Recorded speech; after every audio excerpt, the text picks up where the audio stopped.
राजू जी वृंदावन से। जी। पूज्य गुरुदेव, आपके चरणों में कोटि कोटि प्रणाम। गुरुदेव, मैं पिछले 7-8 साल से आपका सत्संग सुन रहा हूँ। गुरुदेव, आपकी कृपा से वृंदावन धाम का वास भी मिला। गुरुदेव, व्यापार के लिए यहाँ होटल एंड रेस्टोरेंट सात्विक व्यंजनों का खोला, बट गुरुदेव दिन में व्यापार में इतना व्यस्त रहते हैं कि ब्रह्म मुहूर्त में भी नहीं उठ पा रहे। शारीरिक रूप से भी अस्वस्थ हूँ, मन भी मलिन हो गया। धामवास श्री जी ने भजन के लिए दिया था, कुछ हो नहीं पा रहा, समय भाग रहा है, मन करता है व्यापार सब बंद कर दूं। मार्गदर्शन करें महाराज जी, व्यापार और भजन मार्ग को एक साथ कैसे चलाऊं? चला सकते हैं, अच्छे से चला सकते हैं। यदि भजन में जैसे धन में महत्व बुद्धि है, ऐसी यदि नाम में महत्व बुद्धि हो जाए तो आप व्यापार चला सकते हैं। देखो, शरीर से सारी सेवाएं होती हैं। अगर आप मान लो जिस विषय को कह रहे हो कि, तो तुम्हारे यहाँ कितने लोग आते होंगे? 1000-500 है। यहाँ दिन भर देखो भीड़ लगी रहती है, फिर तो हमारा भजन ही बेकार हो जाए, नहीं हो जाए। ऐसे ही आए हुए अतिथि को भगवान का स्वरूप मानो, अच्छे से अच्छा बनाकर पवाओ, जो उसकी पैसा होता है पैसा ले लो, नाम जप करते रहो, ये भगवत भजन हो जाएगा। आपका उद्देश्य होना चाहिए कि इतने रूपों में भगवान पाने आते हैं, अंदर से कहना नहीं किसी से। बाहरी व्यवहार तो संसार जैसा ही करना है, अंदर से रखना है। अच्छे से अच्छा पवित्र भोजन बनाओ, उत्तम उनको पवाओ, जो तुम्हारे पैसे लगे हैं, जो तुम्हारे पैसे सेवा में चाहिए, उतने जोड़कर उनको बोल दो। और बकाया शेष समय राधा राधा राधा राधा, जो नाम आपको गुरु जी, उस नाम को जब हमें तो लगता है बहुत आनंद है, बस उसको क्या है कि आपने महत्व बुद्धि धन की कर ली और व्यक्ति देख रहे हो और व्यापार धन के लिए कर रहे हो, अब गड़बड़ हो गया। अगर आप उसे माने कि वृंदावन धाम में मैं रहकर आए हुए बाहरी जो भी हैं उनके सुख सुविधा के लिए सेवा है, और वो आए हुए प्रभु ही है हमारे, और भगवत भाव करके सबको पवाइए अच्छे से अच्छा, उससे उचित अर्थ लीजिए और नाम जप कीजिए, तो आप देखोगे ये प्रश्न खत्म हो जाएगा। जब उठो, जब चेतना आवे, मान लो आप दिन भर सेवा में लगे हो, आराम से सो जाइए। जब उठो, जब चेतना आवे, नहा धो के भगवत स्मरण करते हुए अपने व्यापार में जाइए, उसे भी भजन मान लीजिए।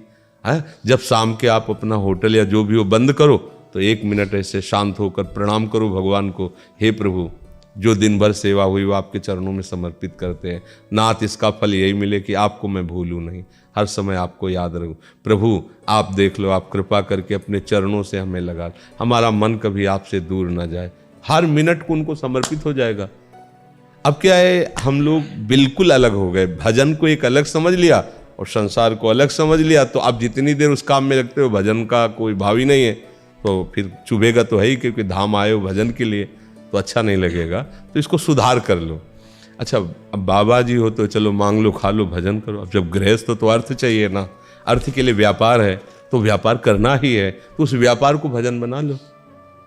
आप देखो, करके देखो, तो बीच बीच में नाम बोलो। आज का सत्संग जो था उसमें कहा कि 5 मिनट का अंतर ले लो, 5 मिनट में एक बार बोल दो कृष्ण, बोल दो एक बार राधा, बोल दो, आपका भजन हो जाएगा। 5 मिनट में एक बार, 5 मिनट काफी समय होता है। एक बार बोल दिया राधा, 5 मिनट के लिए फुर्सत, फिर काम में लगे, फिर 5 मिनट में बोल दिया राधा। आप करके देखो, 1 मिनट भी नहीं छूटेगा, एक दिन ऐसा आ जाएगा। पर भाई अभ्यास करना पड़ेगा। आत्मबलहीन हो जाता है महाराज जी। कभी कभी ये लगता है कि गलत रास्ते पे चल रहे हैं, लोभ में चल रहे हैं, ऐसे की। तो आप उसको स्वीकार किए हो ना गलत रास्ता, इसलिए आपके मन में है। सदन कसाई जी मांस बेच रहे हैं क्योंकि उनके कुल का काम है, और भजन कर रहे हैं, तो जानते हो बड़े बड़े संत वहां जाते हैं उनसे सत्संग करने, और काम क्या कर रहे हैं? मांस बेच रहे हैं। तो तुम्हारे यहां तो मांस भी नहीं बिक रहा है। तो बात समझो, अगर वो अपने कर्म को करते हुए भजन कर रहे हैं तो वो भी सिद्ध हो रहे हैं। अगर आप अपने कर्म को करते हुए भजन कर, तो आप क्यों नहीं आनंदित हो जाए? मतलब आपका उद्देश्य ठीक नहीं हो रहा, आपका भाव ठीक नहीं हो रहा, इसीलिए कार्य तो वही हो रहे हैं, पर भाव ठीक ना होने के कारण आपको अनुभूति नहीं हो रही, आनंद नहीं आ। देखो, श्री महामहिम रैदास जी चमड़े का कार चौराहे पे बैठकर पादुका गूंथते थे। एक पंडित जी जाते थे, वो कभी वो अपना जो उनका नित्य कार्य होता है उपलब्ध, अरे रैदास जी आप कभी तो गंगा नहाने चलो, तो कहते हमारे पास समय नहीं गंगा स्नान करने का। अरे बोले भगत बनते हो, समय नहीं गंगा स्नान का। तो सुनो, हम तो जा नहीं पा रहे, आप रोज गंगा स्नान करने जाते हो, 2 केला, हम गरीब आदमी, ज्यादा तुम्हारे पास है, गंगा जी को दे देना और कह देना रैदास जी ने दिया। पंडित जी गए, नहाए और गंगा जी से कहा कि 2 केला रैदास। गंगा जी का हाथ प्रकट हुआ और केला हाथ में लिए, बड़े आश्चर्यचकित हो गए। मतलब गंगा जी ने अपना एक कंगन उतारा स्वर्ण और कहा रैदास जी को दे देना जाके।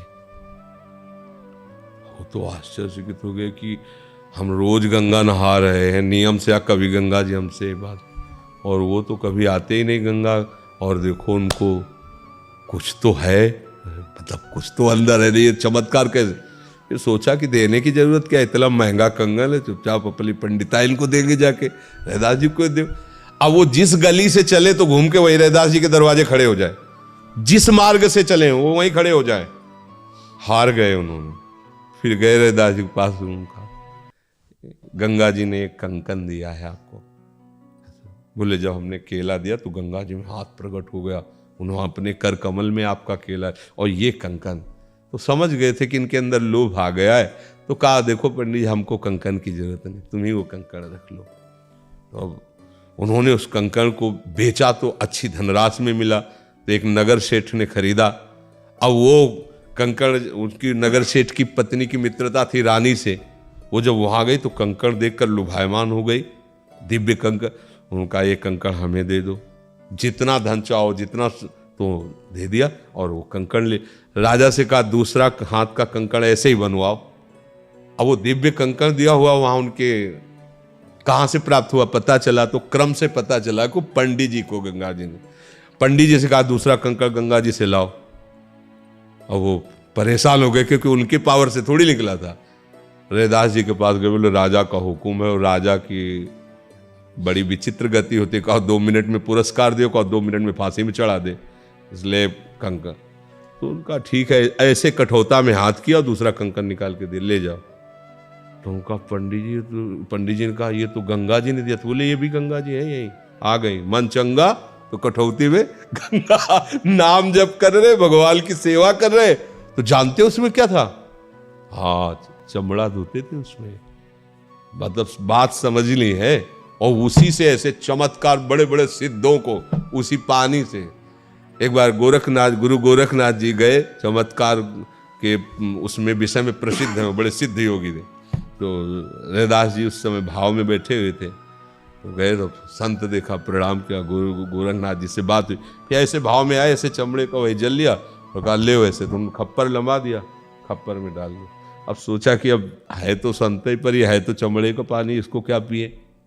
कबीरदास जी के घर गए तो वहाँ कमाली जी थी, तो उनका एक खप्पर में पानी फेंक कर इसको धो के ले आओ। बोले कैसा पानी? बोले रैदास जी ने दिया। तत्काल वो पी गई उसको, और फिर धो के पी गई, फिर उसको खप्पर दे दिया। एक दिन ये अपना चमत्कार दिखा रहे थे जहाँ उनका ब्याह हुआ था कमाली जी का, कि कोई हमारे खप्पर को भर दे, तो उस खप्पर में कुंतलों अनाज डाला गया, वो जो खप्पर भर दे उसी के यहाँ भिक्षा पाएंगे। तो सब पूरे नगर में यहाँ का सिद्ध योगी थे गोरखनाथ जी। कमाली बार निकल के आए, उन्होंने कहा कि ऐसे घूंघट, क्योंकि ससुराल थी, ऐसे 4 दाने भरे ऐसे डाल तो खप्पर। तो उनका ये सिद्धि कहाँ से प्राप्त हुई? तो उनका ये उसी चमड़े के पानी की है सिद्धि। बोले एक एक तुम्हारे मन की भी वृत्ति को मैं जान रही हूँ, इतना चमत्कार। अब वो फिर गए और रैदास जी से कहा, बोले अब चमड़े का ही पाली, अब वो बात नहीं होगी जो भाव में दे। समझो सारे चमत्कार भगवान के नाम में, नाम जप रहे हो, आप अपना काम कर रहे हो, वो भगवान की पूजा हो गई। पर हमारे भाव नहीं टिकते ना इस बात में कि हमारी भगवान की, हम समझते हैं कि भगवान की पूजा एक अलग डिपार्टमेंट और संसार का काम एक अलग डिपार्टमेंट, तो फिर हमारा भजन नहीं बनेगा। हमको भगवान की पूजा और संसार के कार्य दोनों को एक में लाना होगा, तब फिर एक हो जाओगे तो आनंद का अनुभव होने लगेगा।